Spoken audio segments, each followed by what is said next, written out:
Eu não vou pregar em Atos dos Apóstolos. Nós vemos ali, em Atos, a história, o início da história da igreja. Nós podemos reparar no livro de Atos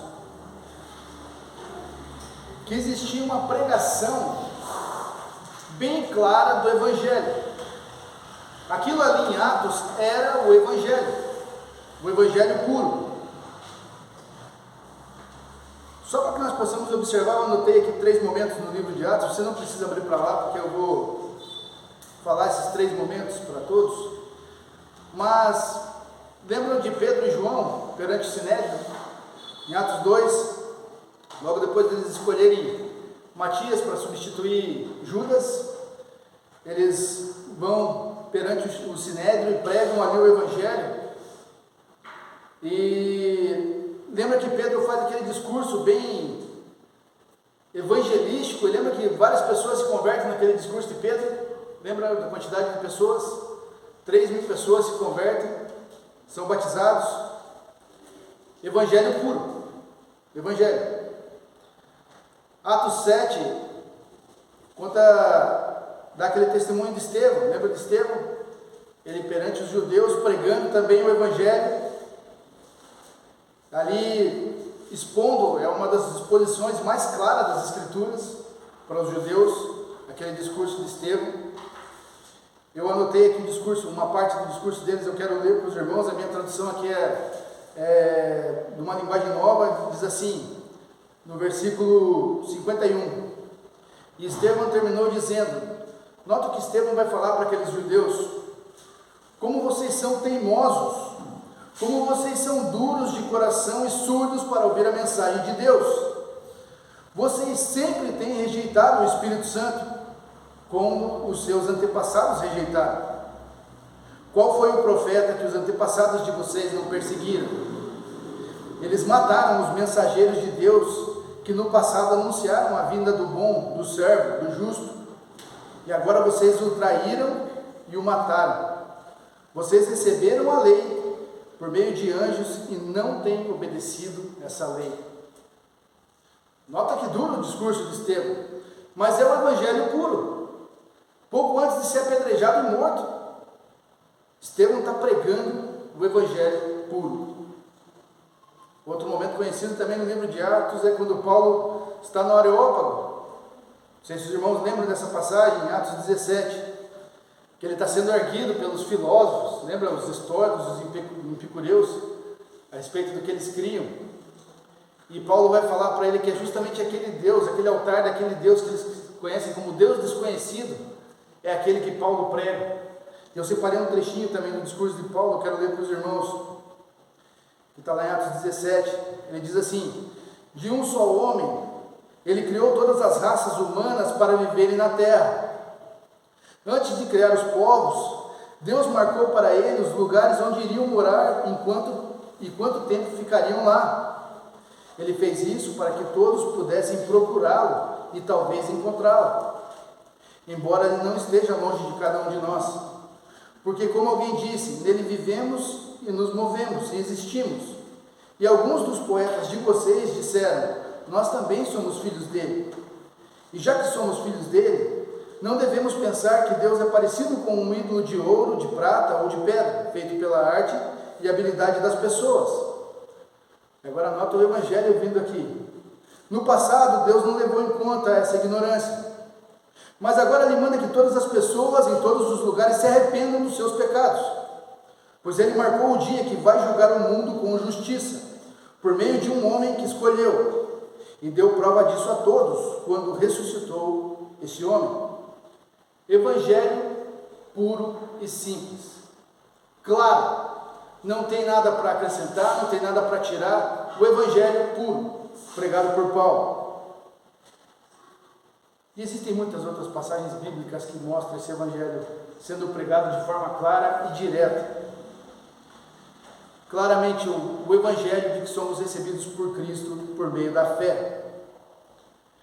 E aqui no livro de Atos inicia a Igreja de Cristo com esse Evangelho, direto, pronto. O cristianismo verdadeiro começou com o evangelho puro.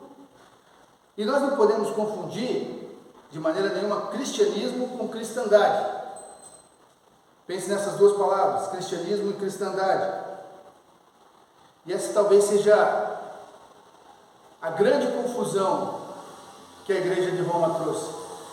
Cristianismo e cristandade. Ao ponto dessa mesma confusão que a igreja de Roma, a igreja católica romana trouxe, afetar inclusive o protestantismo no seu começo. O protestantismo ainda bebeu dessa fonte da igreja católica romana. Se você lê as 95 teses pregadas na igreja de Wittenberg, você vai ver que tem muito de catolicismo nas teses de Wittenberg. Ao ponto de que os reformadores absorveram esse tipo de reformados, de tentar reformar a igreja católica, transformar a igreja católica. Porque assim, talvez os irmãos estejam se coçando, como assim? Reformados, igreja católica. Mas você pode notar, o luteranismo, o calvinismo e o anglicanismo, eles têm uma coisa em comum. Os irmãos sabem o que é? Batismo de criança. Eles batizam crianças. E você não vê em nenhum momento nas escrituras isso, que você deve batizar crianças.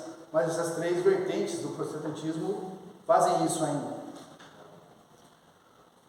Por isso, os batistas, eles sempre tiveram uma parte do catolicismo romano e do protestantismo também.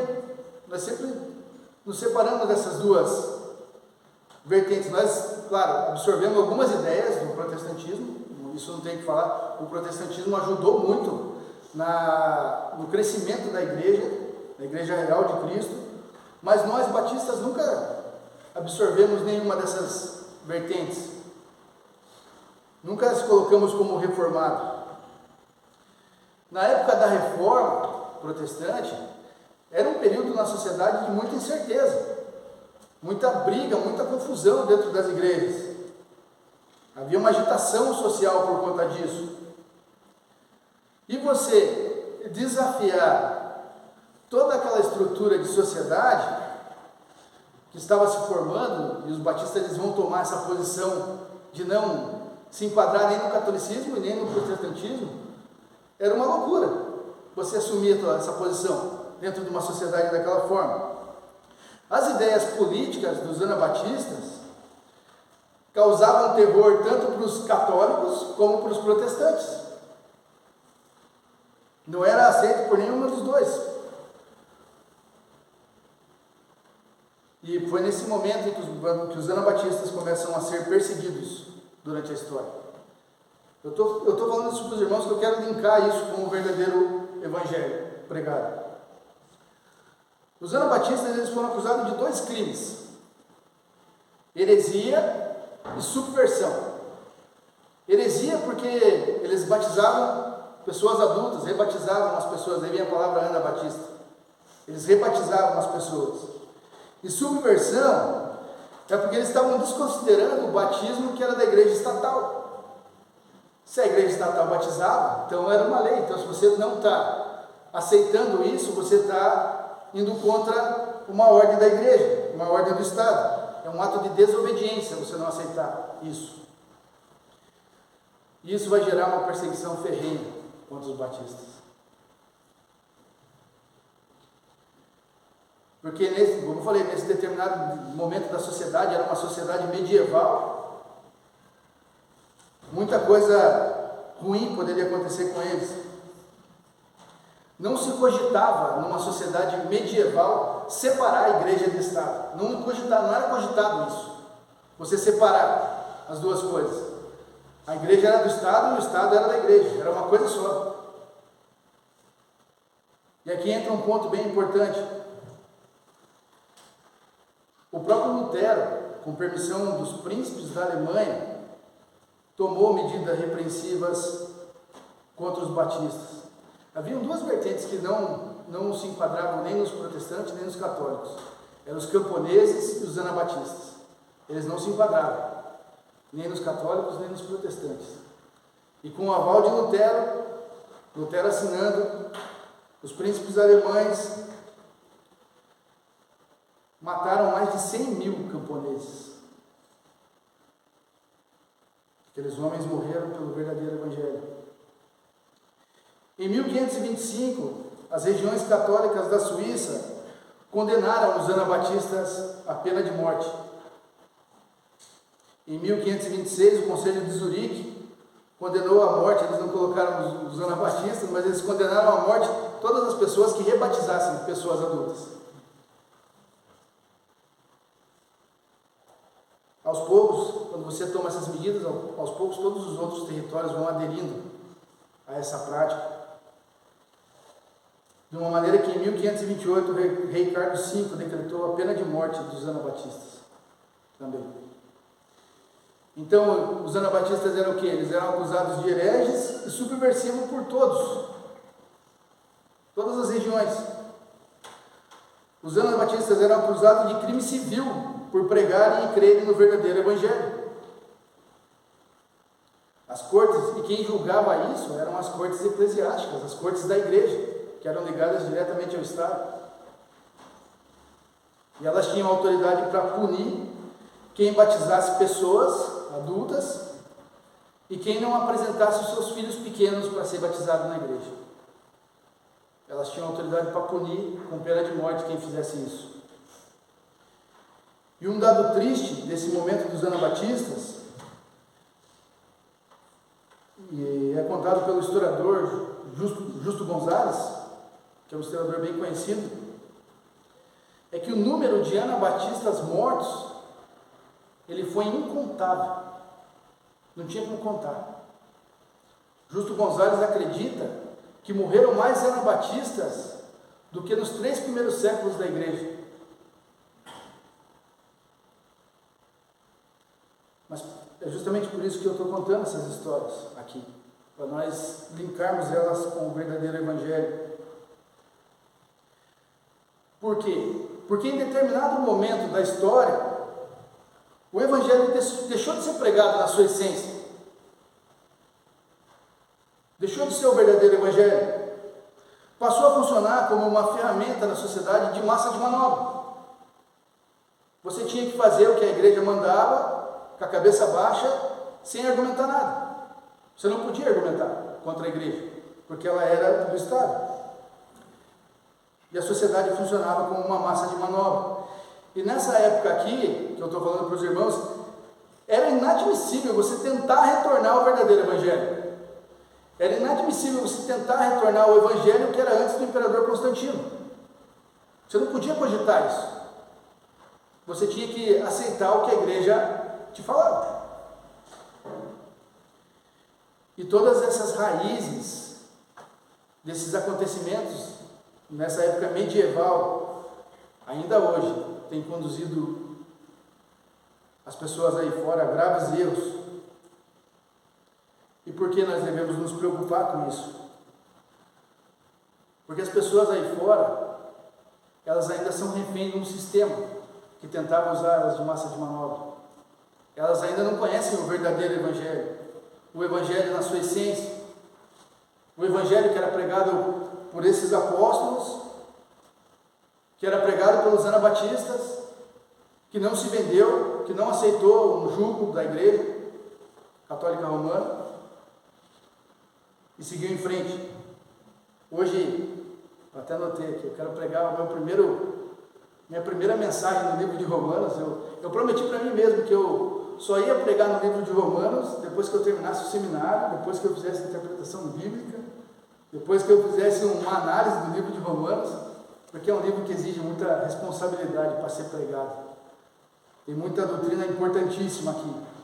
Então eu quero hoje, com muito respeito, pregar no livro de Romanos. Quero convidar os irmãos para abrir para Romanos 10. E o título dessa mensagem é Retornemos ao verdadeiro Evangelho.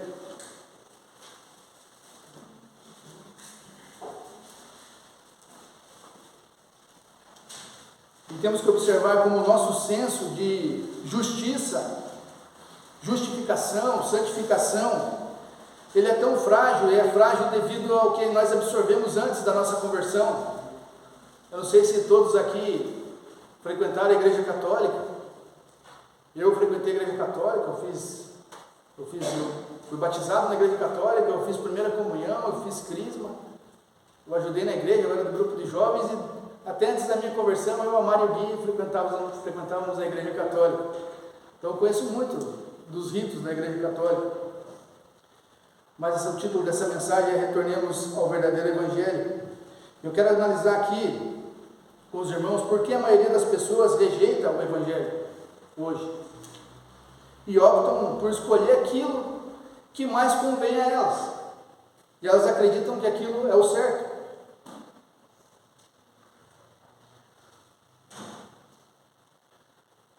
Como os judeus rejeitavam a justiça de Deus,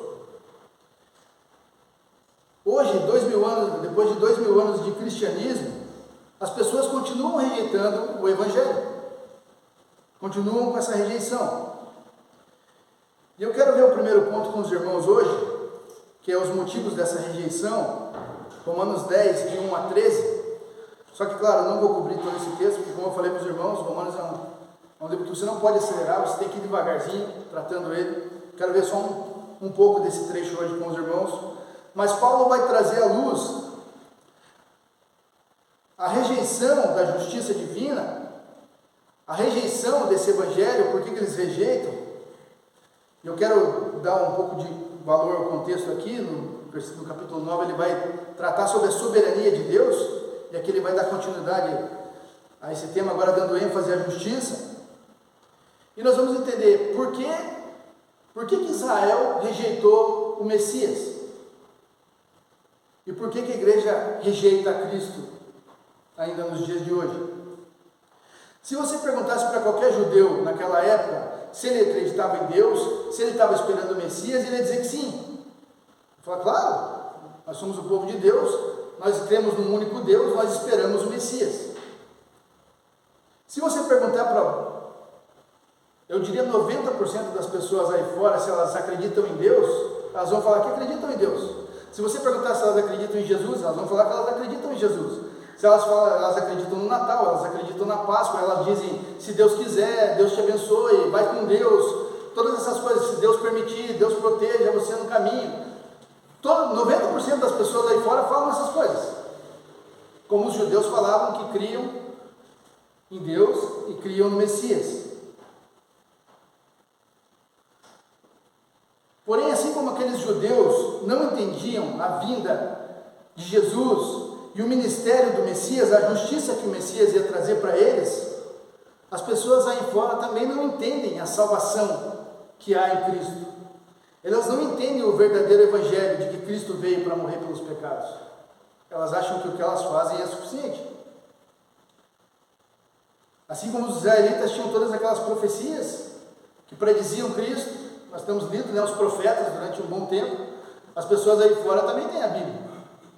Às vezes tem lá na estante aberta, às vezes tem no celular, às vezes leem só salmos, às vezes leem só provérbios, e acham que é suficiente. Veio para o que era seu e os seus não receberam. João 1,11. Como explicar para aqueles judeus essa decisão trágica que eles tomaram? Pois eles resistiram ao Evangelho. E é interessante, porque Paulo, ele foi um resistente ao Evangelho. Paulo podia falar com propriedade por que eles estavam resistindo ao Evangelho, porque Paulo era assim. E nós vamos ver hoje o motivo dessa rejeição. Nós podemos ver essa rejeição se deu primeiro porque eles não sentiam, aqueles judeus, eles não sentiam de maneira tão precisa uma necessidade de salvação. Olha para o versículo 1 de capítulo 10 de Romanos. Diz assim: irmãos, a boa vontade do meu coração e a minha súplica a Deus a favor deles é para que sejam salvos. Embora eles professassem Deus, eles acreditassem no Messias, eles ainda não eram salvos. Aqueles judeus não eram salvos. Como eu falei, Paulo fala com propriedade disso, ele entendia essa divisão entre ser salvo e não ser salvo, entre falar para todo mundo que espera o Messias e encontrar verdadeiramente o Messias.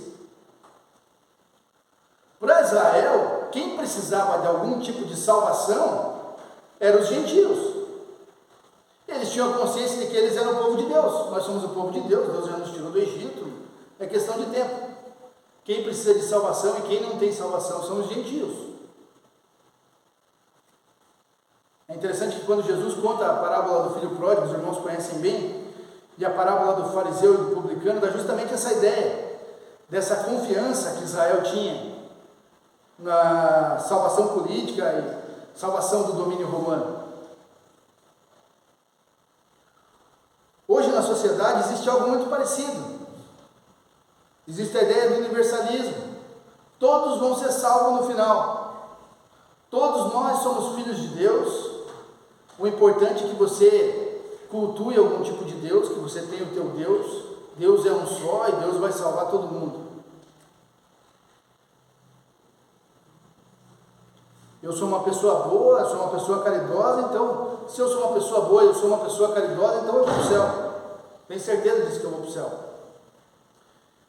Eu sei que as pessoas ruins vão para o inferno e as pessoas boas vão para o céu. Essa é a ideia que existe hoje na sociedade, uma ideia toda baseada em obras.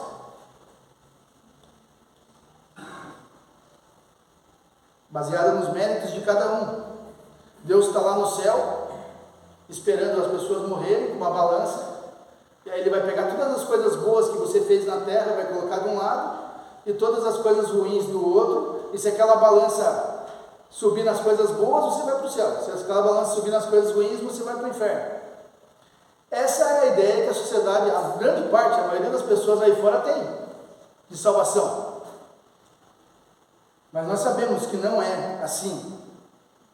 E aí as pessoas aí fora nos tratam como fanáticos, nos tratam como legalistas, nos tratam como ultraconservadores. Vocês são um bando de legalistas, não adianta nada o que vocês fazem.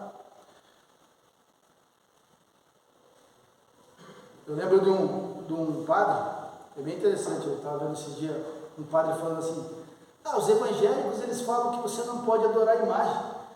Então você não pode assistir televisão, porque televisão é uma imagem. Olha a noção de interpretação bíblica que a pessoa tem.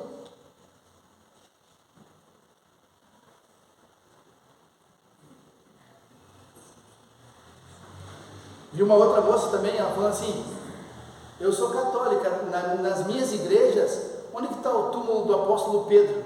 Tem alguma igreja evangélica o túmulo do apóstolo Pedro? Tem alguma igreja evangélica o túmulo do apóstolo Paulo? Nas nossas igrejas tem. Também foi Roma que matou os caras. Tem que estar dentro da igreja deles mesmo. Se Roma matou eles, eles construíram a igreja em cima, vai estar lá mesmo. O protestantismo começou em 1517. Os apóstolos tinham morrido bem antes. Mas não tem a mínima noção do que está falando.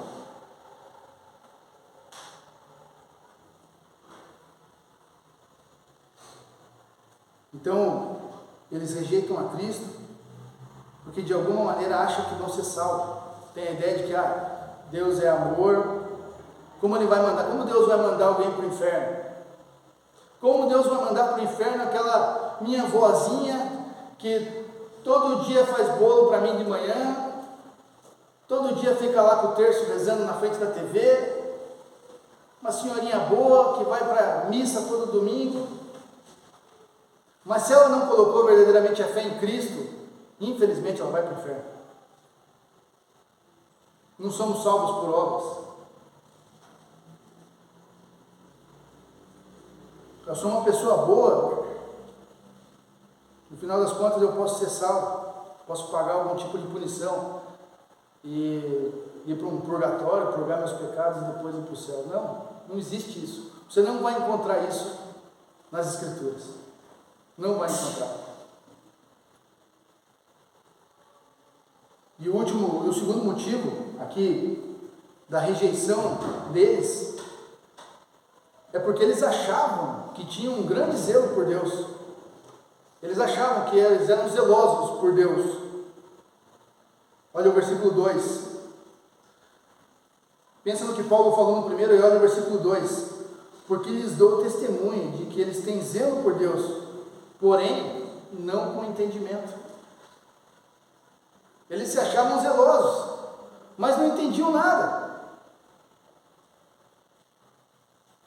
Quando você olha e lembra que Israel, quando volta do cativeiro, teoricamente, quando eles voltam do cativeiro, Israel está curado da idolatria, quando eles voltam do cativeiro.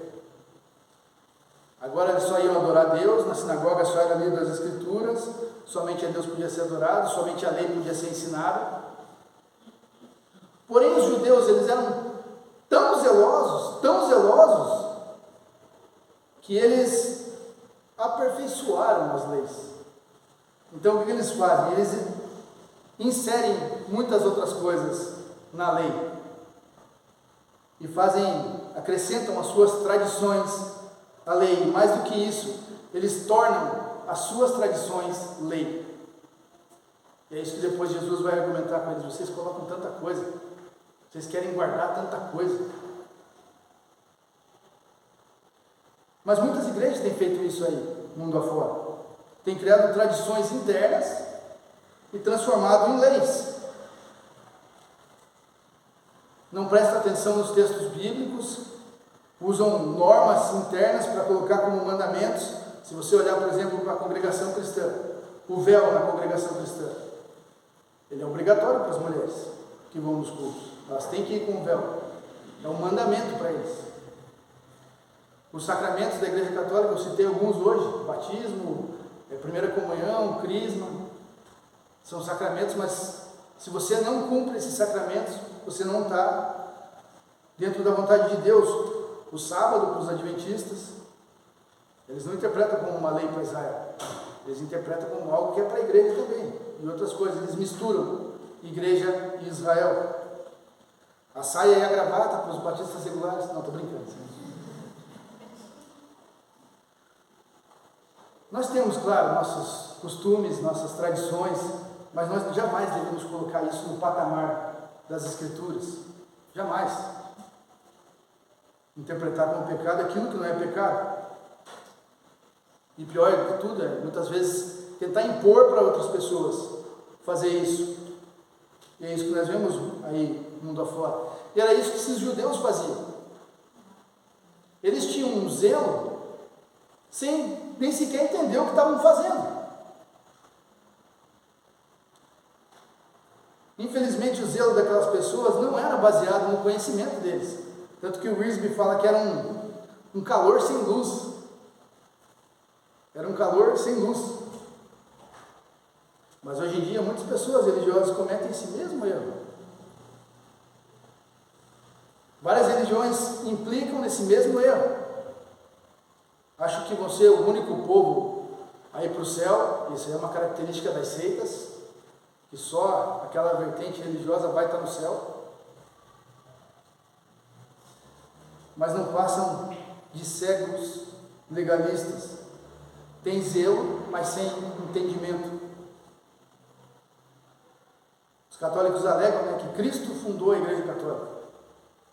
Eles falam que Pedro foi o primeiro Papa, por causa daquele versículo que é dito que Jesus fala para Pedro: sobre essa pedra fundarei minha igreja, estabelecerei a minha igreja. Mas o próprio Pedro, lá em Atos 4, se eu não me engano, acho que eu devo ter notado a referência, ele fala que Jesus é a pedra angular, a pedra para começar a construção. E ela foi rejeitada pelos judeus. Então, não tem como você falar que Pedro é a pedra, Pedro é o primeiro Papa. Você tem que ir muito longe para chegar nesse argumento. Hoje em dia, existe um evangelho que não é um evangelho. Não é o evangelho de Jesus Cristo. Um evangelho que te ensina que se você for uma pessoa boa, não se preocupe, você vai ser salvo se você for uma pessoa boa. Um evangelho que vem de um Deus flexível, um Deus que é só amor, um Deus que é até de certa maneira afeminado, que vai te dar tudo aquilo que você quer. Um inferno que é um lugar divertido, talvez você já tenha ouvido pessoas falar isso. Ah, se for para ter uma vida toda regradinha no céu, eu prefiro o inferno, que eu posso me divertir. Tem um cantor, Zeca Pagodinho, ele falou que o inferninho é bom, vou estar com meus amigos lá. Esse dia eu vi um podcast, daí tinha um homossexual que ele falou bem assim: se eu chegar no céu e Deus me mandar para o inferno, quem vai estar saindo perdendo é ele.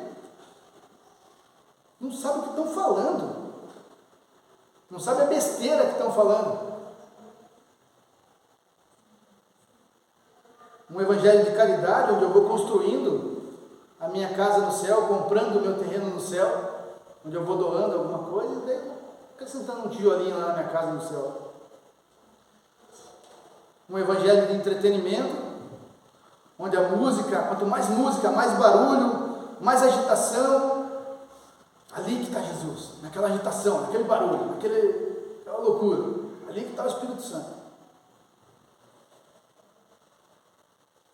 Existe hoje a marcha para Jesus, milhões de pessoas na marcha para Jesus. Carnaval gospel, bloco da bola de neve do carnaval. Pastores utilizando o púlpito como palhaço. Eu vi esse dia um pastor, uma igreja batista dessas mais modernas, vestida de chapolim pregando. Uns vestidos de palhaço e outros fazendo palhaçada no púlpito.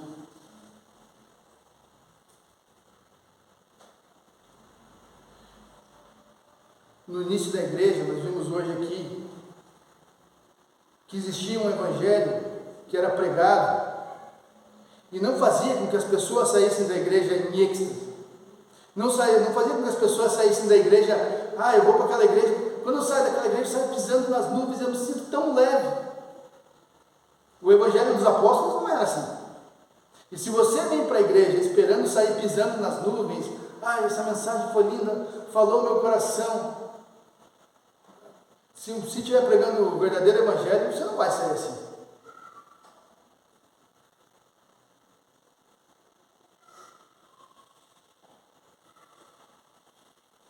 Havia sim a alegria da salvação, a alegria da salvação nas nossas igrejas. Mas também tem a responsabilidade do crescimento espiritual de cada um. Também tem a responsabilidade de pregar o evangelho para outras pessoas. Também tem a responsabilidade de fazer discípulos. Tem a responsabilidade de sofrer pela causa do evangelho. Hoje nós temos uma vida bem cômoda, muito cômoda a nossa vida nos dias de hoje. Nós temos carros para vir para a igreja, nós temos uma casa boa para nós voltarmos. Nós temos essa igreja que é linda, irmãos. É uma igreja maravilhosa. Nós temos os nossos irmãos que quando nós estamos com problema nós podemos ligar, nós podemos chorar no ombro deles, nós podemos dividir os nossos fardos com eles. Ter os nossos tempos de comunhão na igreja. Ontem nós tivemos a nossa reunião de homens, o pastor falou dos jovens, e é muito bom você estar ali, parece que o tempo voa naquele momento. Oportunidade de testemunhar. Ontem nós vimos os homens testemunhando para um senhor que estava aí. E é uma bênção. Mas nós muitas vezes vemos o evangelho suco de escola. Já viu suco de escola? Suco de escola é aquele que a tia da merenda lá, ela pega um pacotinho de tangue lá, está lá que faz 2 litros, mas ela coloca em 35 litros de água assim. E coloca assim lá, tá bom, está uma delícia. E distribui aquilo. Você toma aquela água, você sente lá longe aquele gostinho do suco assim. Muitas vezes nós vivemos o evangelho dessa forma. O sermão de Jonathan Edwards, Pecadores nas Mãos de um Deus Irado, não sei quantos já leram esse sermão. Acho que talvez é um dos sermões mais famosos que tem. Ele é conhecido por quê? Porque ele massageava o ego daqueles irmãos da igreja. Ele é conhecido porque ele dizia que aqueles irmãos da igreja iam ter prosperidade, iam ser felizes, iam ser brilhantes na sua história. Ele dizia que aqueles irmãos, você é o cara, você vai dar certo, você vai bombar na vida. Foi por isso que aquele sermão ficou famoso? Não. Quando você lê os pecadores nas mãos de um Deus irado, você vai reparar o quanto nós somos corruptos. Quando você lê os pecadores nas mãos de um Deus irado, você vai perceber o quanto você é podre por dentro, o quanto nós somos podres por dentro.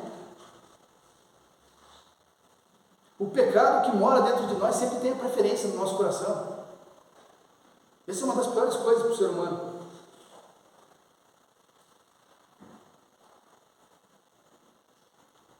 Quando você lê pecadores nas mãos do Deus irado, você vai entender que você merecia o inferno.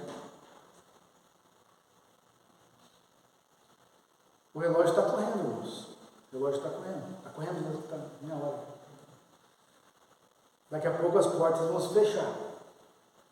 E infelizmente, pessoas que amamos vão ficar para fora, por não ouvirem o verdadeiro Evangelho.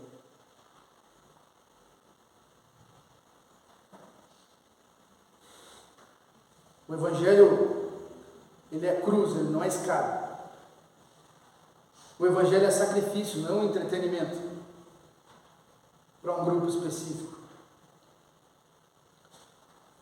Lembrem-se dos apóstolos, lembrem dos anabatistas, lembrem dos camponeses, pessoas que defenderam o verdadeiro Evangelho, e muitas outras pessoas aí fora que deram a vida por conta desse Evangelho. O verdadeiro Evangelho, o Evangelho em que Cristo morreu pelos nossos pecados, foi sepultado e ressuscitou ao terceiro dia para nos dar a vida eterna. O Evangelho é arrependimento, o Evangelho é fé em Cristo, o Evangelho é tomar a sua cruz e seguir a Cristo. Esse é o verdadeiro Evangelho. Que nós possamos sempre se lembrar dele e retornar a ele. Amém?